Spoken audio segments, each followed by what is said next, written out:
floor since we're not getting up anymore. That's awesome, and I'm actually very happy to interview you because after we talk about the games, I want to talk about your philosophy because we always hear a lot about the momisms. I think is what Ronda says. No, yes, get as close to the camera as you can. I think a lot of people hear more of my philosophy than they would like.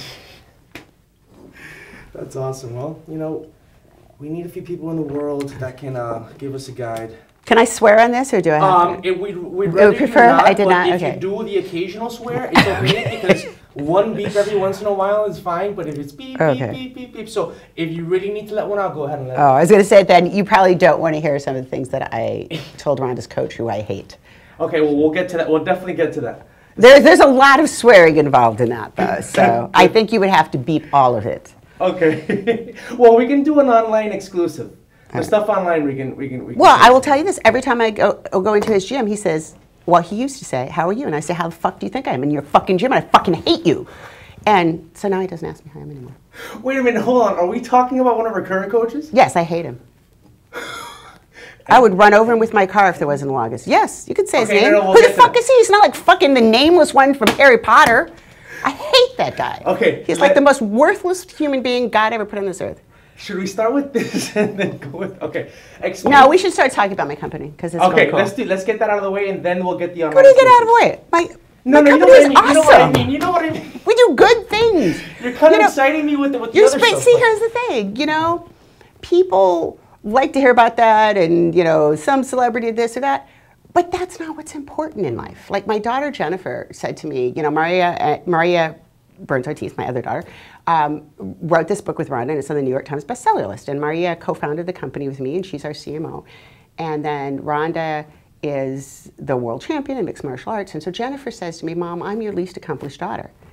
And I said, Jen, that is in no way true. Because when you ask people who made a difference in their life, you know, anybody practically you'll ever meet, you could say, who named the best teacher you ever had? And within a few seconds, they can come up with a name. Sister Marion, my 6th grade math teacher, was one of the best teachers I ever had, and she actually made me completely understand fractions, and we've got a game on that. Mr. Cartwright was my 8th grade algebra teacher. Ed Spitznagel was the first statistics professor I had in college.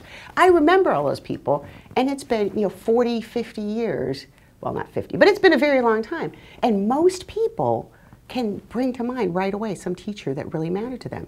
And the same thing if you ask people who's the worst teacher you ever had. You know, I know Maria could rattle off a couple. She says, when I win the Nobel Prize for Literature, I would have said it's no thanks to whoever it was that, gave me a B+.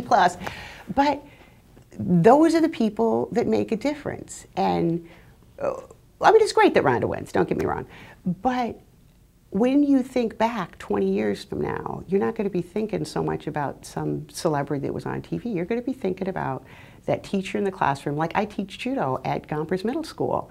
And every time I do it, I think, I don't have time to do this. I run a video game company. You know how much time it takes to run a startup, and we're out meeting with investors, and we're writing grants, and we're doing software development and testing, and I don't have time to take off, and drive an hour to get to Watts and teach judo for an hour and a half and spend another half hour talking to people and another hour home.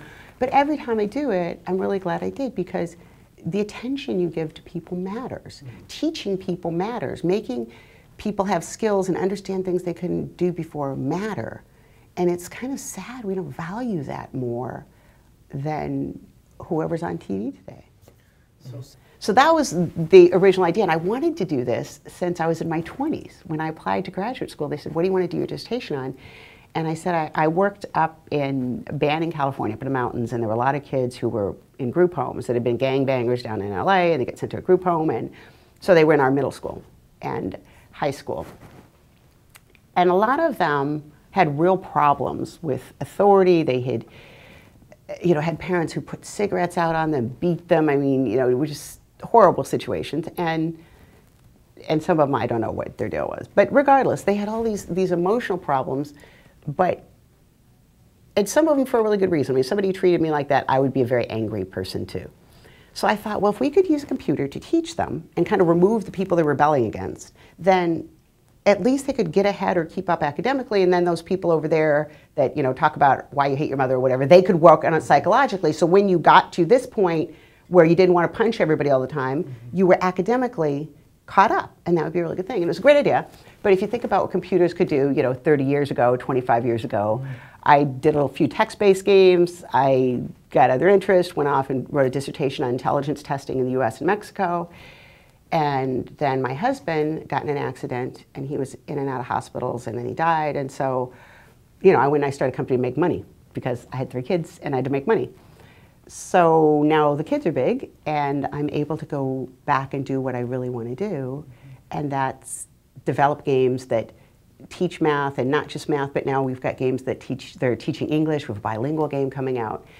And along the way, the hardware and software got caught up with these ideas, because you can imagine the kind of graphics you could do with the game now as opposed to 25 years ago. So it's kind of been a perfect storm in a good way, of everything coming together. And can you describe some of the games that you guys are working on? Yeah. So I always tell people, imagine if World of Warcraft taught you algebra. So you're in Fish Lake. This is a true story. The Ojibwe people, the people who are in the center of the country now in the Great Plains states, originally were somewhere northeast of Maine. And about 1,000 years ago, nobody really knows why, they packed up everything and walked halfway across the continent. There weren't horses here yet because the Europeans brought horses. So we start the game with that. Why would they do that? Well, nobody really knows why, but maybe it's because they were running out of food. And if you're running out of food, you don't just wait till everybody's starving to death, right? You would start to notice there's fewer fish in the lake that are really big enough to eat. And so the first thing is, you're going fishing, what fraction of the fish we caught last year were over a foot long? And you get that right, and then you get to go through this virtual world and run in there and jump across the rocks and build a dam, which is how the Native Americans, some tribes actually fished, because they didn't go down to Walmart and buy a fishing pole, right? So you get to go through the virtual world. You have to jump over all these poisonous snakes. We actually worked with people that said, yes, there's one poisonous snake in the prairie, and that's the prairie rattlesnake, now I know. And so we actually made it where it's biologically correct, it's historically correct. We worked with tribal members in Spirit Lake and Turtle Mountain to give us, how did the Native Americans fish? So you build the dam with the rocks, and then you spear the fish, and that's the gameplay part. Then you go back, jumping over all the poisonous snakes and rocks and things that got knocked down in the storm, and you get back, and then you get the next math problem. So every level of the game, we try and do it so every couple of minutes you have a math problem. And if you get it right, it's related to what you're doing in the game, like you're fishing. And if you get it wrong, you get a second try, because everybody makes mistakes. And we modeled what teachers would do. So for example, if there's something where you add 2/5 and 2/5 and you get 3/10, it will come up and say, that's incorrect. You shouldn't add the denominators. So it will do what a good teacher does, which is give you a hint. If you get it wrong again, a lot of games, everybody says, there's tons of games out there. Most of them are not really high quality adventure games, because those are super expensive to make. We were able to do it because we got about $700,000 in grant funding. We got another $75,000 in crowdfunding, yay Kickstarter. And the U.S. Department of Agriculture gave us money for small business innovation research. So what's the response from academia, from schools? I mean, are you already taking it out to schools and seeing what they think? We're just getting started in that. Last year we were in 21 schools and 34 classrooms, and this year it's up even more. So I will be forever grateful to those first few schools, because this is crazy, right? I go in and say, could you replace math class a couple days a week with my game? I think it'll work. And thank you, God, some schools went for it, and we pre-tested and post-tested. So at the beginning we test them, at the end we test them. And the kids who played our games the first year improved in math 3 times as much as the kids who did not. So then the second year, nobody wanted to be in the control group, right? Because how are you going to tell, one of the superintendents said to me, ma'am, this is a small community. And I'm going to tell these parents that talk to the parents in the next town over, yes, this game was shown to relate to better math scores, but we're not giving it to your kids so these people can collect research data. He says, no, we're going to be in the experimental group. So the next year we had several schools in the experimental group, and again, the average student improved 30% from pre to post test. So there are data over multiple years, different schools showing it does work. And somebody asked me, a math teacher said, well, how do you know it's the game itself that's teaching them math. Maybe because you need math to get ahead, the kids are just paying more attention in their math class. Like, and I've been in classes where I've heard teachers say, boys and girls, how many of you are to level 3 in Spirit Lake? Well, you're never going to get to level 3 unless you know all of your multiplication tables, and unless you can do these in word problems. And so maybe the teachers do it for that. I don't care. I mean, when one of my daughters was in Algebra 2, I said, if you get an A, I will buy you an iPhone. And she did, and I did. And I can't afford to buy every kid an iPhone. But you can have every kid have the opportunity to win Spirit Lake and then go into Fish Lake and win that and, you know, be the high scorer. And so. Okay, so tell me a little bit about like how you got into judo and, you know, there's this iconic picture of you. Like, you're like, you know, was that after the World Championship? You know what I'm talking about? Where it's like this? Where you're like intense. You're like. I think I was like that all the time. Tell us how you got into judo and how, like, why you got into it, where that took you, and that part of your life. Well, I should make up a lie about this because the real story is not good. Well, I was a short, fat little kid. And my mother said, and I had really super thick glasses. Now I have like industrial strength contacts. So I'm this fat, short little kid sitting in my room eating and reading books with my super thick glasses. And my mother says, you can't do this your whole life. You need to get out and get some exercise. This is not good for you.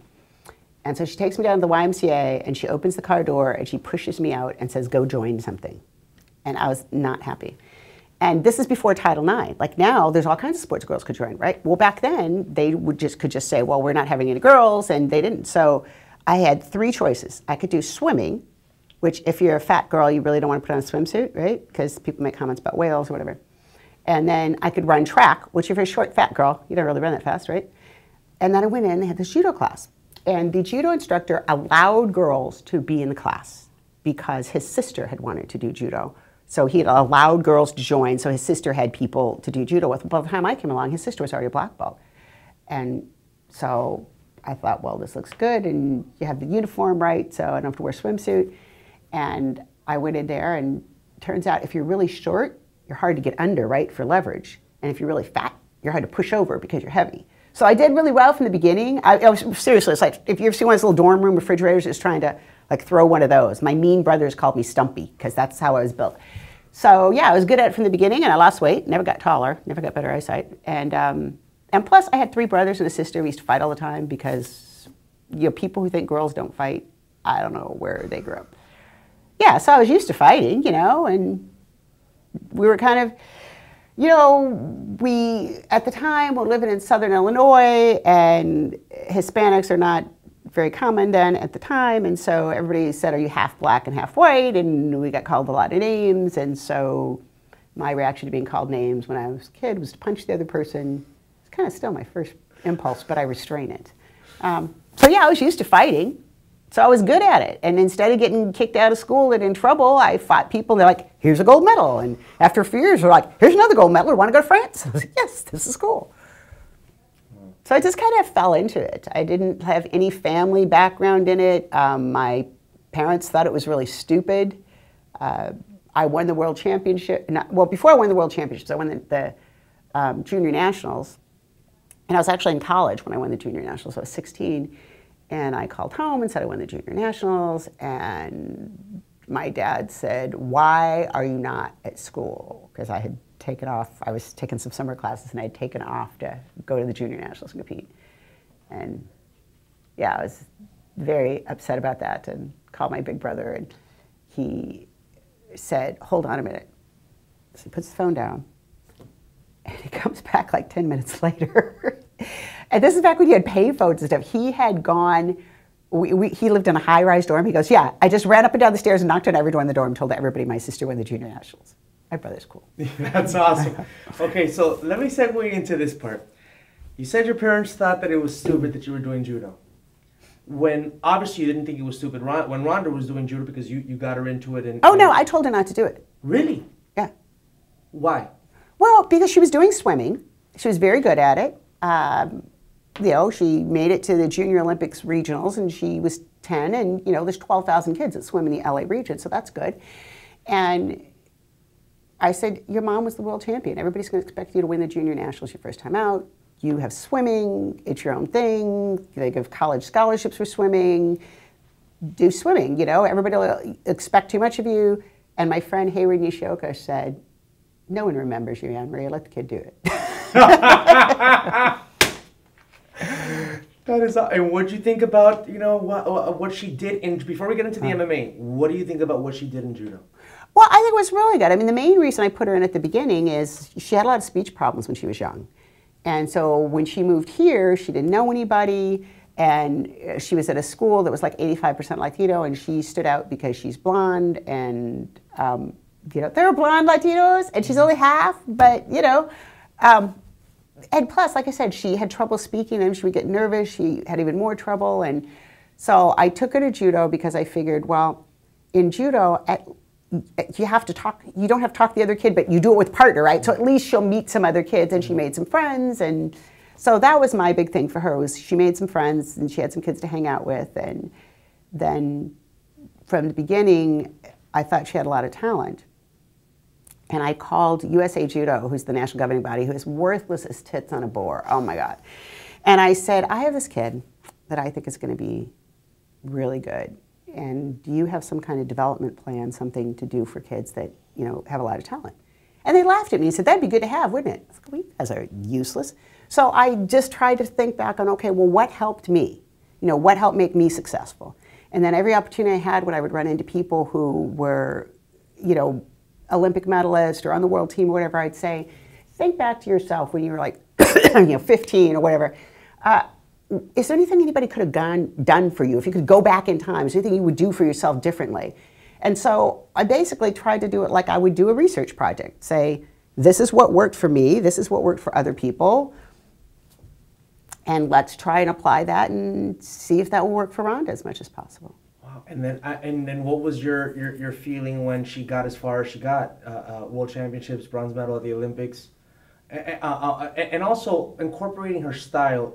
The whole thing with judo, everybody thinks of it as a stand-up flip-a-myth, but you had this thing where the armbar off the ground, and then she became an expert at it. What is it about? Well, I actually wrote a whole book about mat work, and I co-authored with her coach, one of her judo coach, Jimmy Pedro Sr., and we talked about transition, that people practice judo standing up and they practice mat work, but really you start standing and you end up on the ground, and if you practiced that transition, if you practice going into the armbar while you're in midair, then you would be so much ahead of everybody, because that's how you get into it. And so I actually applied a lot of the stuff from my doctoral program to teaching judo. Like there's a famous educational psychologist, Thorndike, and Thorndike's law of transfer says that the closer situation that you practice something is to the situation in which you apply it, the more transfer is going to occur. So if you want to train to fight somebody, you don't stand there and punch a punching bag, you actually spar with them. Mm-hmm.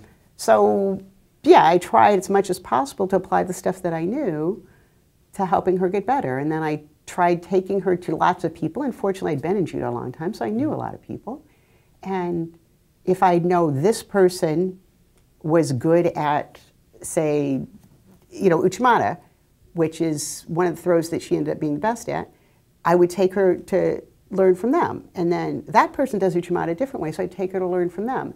And this guy's really good at grip, so I would take her there. And so instead of trying to make her into a little mini version of me, I mean, I taught her arm bars because I knew I'm cold, but I also tried to make her something better.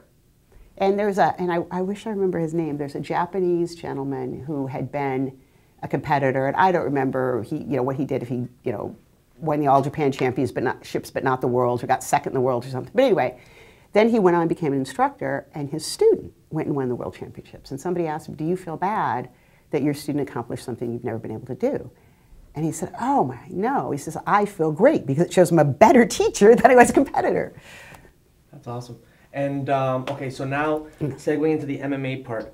When I originally brought up the fact that you said your parents thought that you doing judo was stupid, what I really was trying to connect it with is your reaction to Ronda getting into MMA.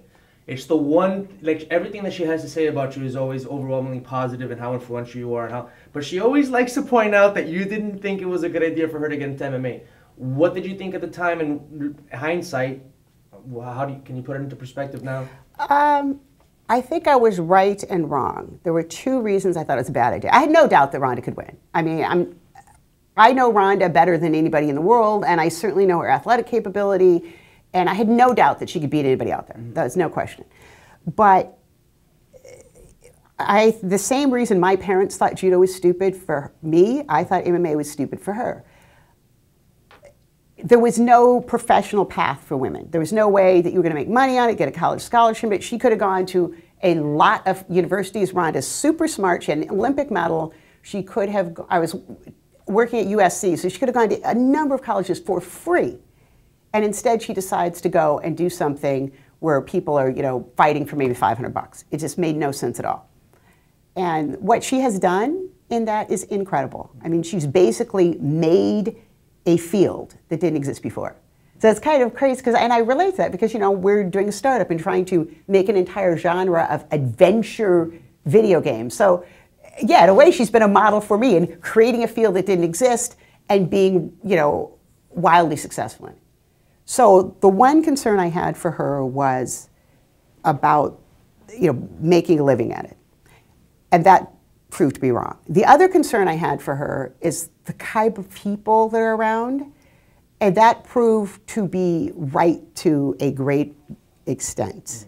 Mm-hmm. There were some people that, I actually think the UFC people are okay. They get a lot of bad press, but they're in business to make money, and people all the time talk, oh, this is for the benefit of the sport. They're in business to make money, and there's nothing wrong with that. Mm-hmm. I pay bills, I employ people, I feel no guilt about it. I couldn't make these games if people didn't buy them. So it's very easy to see where their motives are. With the Olympics, I mean, if you pay any attention, I'm sure you have to the FIFA scandal and all with soccer. Amateur sports, these Olympic sports, are some of the most corrupt things I've ever seen. So, I mean, and that was kind of a bad thing about judo for Ronda too. She was around some really bad people. There are a few good people, but a lot of really bad ones. And in MMA, she's around some people that I think are really bad for her. And one of the reasons that I never wanted, my youngest daughter wanted to, audition when she was younger, and I absolutely flat refused to do it when she was a kid. A couple of her friends did commercials and Disney shows, and I was absolutely positively not. Because there's that whole entertainment crowd, I call them Hollywood people who, I could go on forever, but people who do not have her best interest at heart. Mm-hmm. I think the people running UFC do because her best interests align with theirs. Mm-hmm. Their best interest is for her to be healthy for a long time and win a lot of fights and make a lot of money, and then they make a lot of money too. Good. But then there's other people that they want her to be associated with them, whether it's for her benefit or not. For example, I think it's terrible that Ronda's at the same gym so much. It's terrible because when she was young, and one of the reasons she got so good is I took her to lots of places because I cared more about her and her success than my name. So I don't care if anybody gives me credit. I wanted her to do well. So there's an example of somebody who it does not have her best interest at heart. So sometimes your best interest align with those people and it's all good. And sometimes they don't. And there's a lot of people, and John Jones, I think Chris Weidman said a really kind thing when John Jones got in all that trouble. And he said, people don't understand that when you're champion of the world, it's even more than being rich and famous. Everybody wants to be around the champion of the world, and you've got money, and you're famous too. And no one tells you you're going off in the wrong direction. And yeah, so I worry about Ronda every day. Mm-hmm. This is why so many parents are so Catholic in the Latino community, because sometimes all you can do is pray. Amazing. If you don't mind, and you don't have to, we were talking about it when we started the interview, you specifically, Edmond, her coach now, who I believe is her striking coach, but he's the head coach. Are you at issues with the way that he's kind of corralling her? And I think Edmond is a terrible coach, and I will say it publicly. I think he's a terrible coach. I think he hit the lottery when Ronda walked in there. She was winning before she ever met him. She probably won 99% of the judo matches she ever fought in. She had won she'd won the junior worlds when she was 17. She got a bronze medal in the Olympics. She got a silver medal in the World Championship. She was one of the top athletes in the world when she walked in there, and he wouldn't even give her the time of day for months. Somebody like that is a terrible coach. And I think she stays there because it's like somebody, you know, pitches a no-hitter when they're wearing red underwear and they wear that red underwear for every day. And I think it's superstition, and I would caution anybody from going there. And I think it's bad that he uses her to lure people in. And the reason I tell everybody, and I told Ronda, I'm not going to be quiet about this anymore. He's a bad person and people should not go there. Wow. And if he wants to sue me, that's my honest opinion. Well, and so try and prove it's not my opinion, because by God it is, and ask anybody who knows me. Yeah, I don't think he can sue you for stating your opinion. Sue away. That's amazing. You're amazing. Okay, so one of the things, we'll wrap on this and By the way, though, I think Ronda's wonderful, and I love her. So there's not a bad thing I can say about Ronda. He's that horrible person, and she wins despite him because she's hardworking, and she's wonderful. She does so much charity stuff and so much good stuff you don't even know. She also, she has a soft spot for people that are flawed. Do you notice that? That she has like a soft spot. She's like, she wants to like help fix people. Is that like a, I mean, like if somebody needs her help, she can't help but be like a savior sort of. I think she is loyal to a fault, and I mean that very literally. I mean, it's one thing, yeah, that you don't dump people when you become successful, but yeah, I think she overlooks things and makes excuses, and she thinks that sometimes that I'm a really mean person because I refuse to do that, and oh, you know, you never forgive some. I said there are some lines that should not be crossed, and there are some things that cannot be forgiven. And you know, it's kind of a random example. I was looking at that Hungarian camera woman that, you know, kicked that kid in the stomach and tripped somebody when the refugees were running away. I don't know if you saw it. But anyway, she was talking about, oh, people judge me and I have a hard life. You know what? That's no excuse. Right. You did a bad thing, and it's not okay. And I'm glad you lost your job. And I mean, it's not just her. I mean, there are people that do bad things, and then that's why I think evil continues in this world, because people are afraid to speak up. I have a friend, Dr. Eric Longi, who was our cultural consultant on the Spirit Lake game. He's the Spirit Lake Dakota, and he was also a Marine.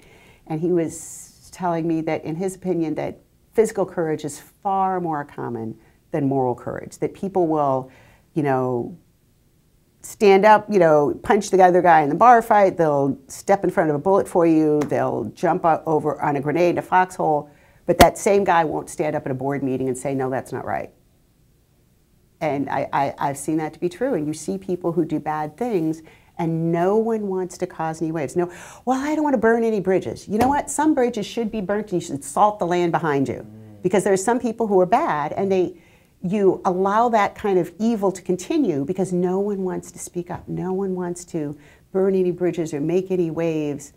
And, you know, like I said, UFC, I think Dana White, one thing I do kind of admire about him is he does speak up when he thinks something is completely wrong. And, you know, it's like a Diane Pierce, who was Diane Pierce Tudell, actually. Her husband is Cuban, or Cuban-American. They came from Cuba way back. His family did.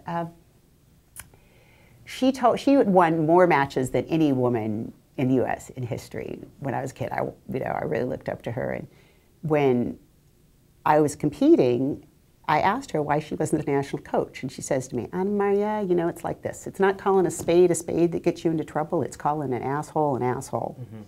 And that was Diane. But I think, wasn't it Martin Luther King? I don't know. Maybe somebody who's a historian would know. But someone said that the only thing that's necessary for evil to triumph is for good people to say nothing and do nothing. And the world is full of good people who won't speak up when they see something wrong. And I think that's very tragic. You know, this is kind of off topic, but I will tell you because you have a Latino audience, and I think that if you're Latino, you kind of have to be Catholic, right? Well, it's like that story I told you. I want to tell you that again about Tony, about when, you know, Ronda was complaining about how she had to be an altar server, and Tony Mojica, the judo coach, was telling him, I would never volunteered for this, and Sensei Tony, I'll bet you never had to be an altar server. And his wife says, Ron, every little Mexican boy is an altar server, right? And, you know, I was brought up Catholic and went to Catholic schools. My kids went to Catholic schools. And I had a student way back when who did a paper on character education. And in the public schools, there are 6 pillars of character in that students are supposed to learn, like I forget, honesty, whatever they are. And the Catholic schools had 12, which made me curious about the other 6, right? And I don't remember them all. There were a couple that had to do with faith, which makes sense because Catholic schools. But there were 2 of them that had to do with courage. And I found this very interesting, that this is what they're trying to teach kids in Catholic schools that was not part of the public school curriculum that they're trying to teach. And one was courage to stand up for your own rights. And the other was courage to stand up for the rights of others. And so maybe that all kind of goes full circle onto, why do I do these games? Because there are people that don't have an opportunity to learn. They don't have the same opportunity that my kids have, my grandkids have. And so maybe it's a way to give them the opportunity, that, a way to make a good living for themselves. And you should ask Maria. You should get Maria in here and ask her about where the name 7 Generation Games come from, because she tells a really good story about her kids. And is there any way we can, and because first of all, I could actually just sit here and just listen to you talk all day. I want to end up on this. And my children don't feel that way. Yeah.